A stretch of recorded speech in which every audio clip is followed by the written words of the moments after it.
On commence par les temps forts de l'actualité et le bilan contrasté de la COP27 en Égypte. Un pas en avant trop court pour l'Union européenne, déception pour la France, frustration pour l'Allemagne.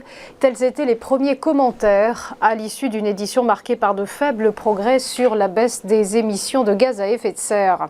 On retiendra néanmoins des avancées pour les pays pauvres et un accord les concernant, portant sur un fonds destiné à compenser les pertes et dommages climatiques. Et c'est dans ce contexte qu'Emmanuel Macron a souhaité la tenue d'un sommet l'an prochain à Paris, afin de mettre en place un nouveau pacte financier avec les pays vulnérables, sommet qui serait organisé avant la prochaine COP qui aura lieu fin 2023 à Dubaï.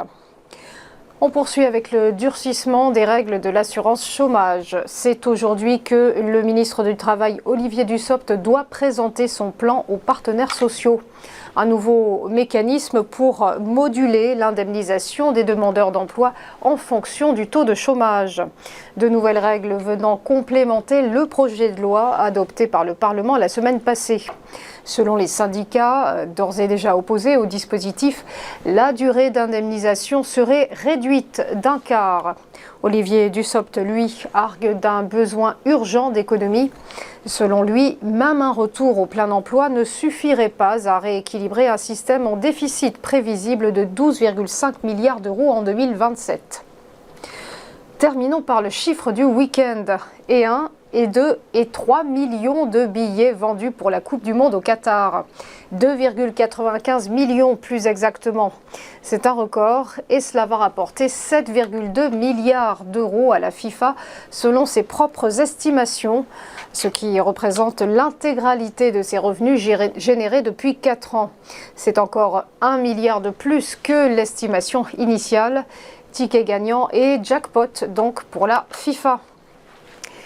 On en vient au point bourse et petit rappel de la clôture des marchés vendredi dernier. Des places européennes au beau fixe avec cette belle hausse du CAC 40. L'indice parisien qui s'est apprécié de plus 1,04%, terminant à 6644 points. À Francfort, progression aussi pour le DAX qui a engrangé plus 1,16% à 14 431 points. Et à Londres, le FTSE a affiché un gain de plus 0,53%, tandis que le MIB de Milan s'envolait de plus 1,38%. À Wall Street, le Dow Jones a grimpé de plus 0,59% alors que le S&P 500 s'est étoffé de plus 0,48%. Et quant au Nasdaq Composite, il a conclu à l'équilibre plus 0,01%. Enfin, terminons par le Nikkei. L'indice japonais a grappillé plus 0,16% ce matin à la clôture et plus 0,28% pour l'indice élargi du Topix. Voilà, restez avec nous, à tout de suite pour ChronoCAC et l'ouverture des cotations.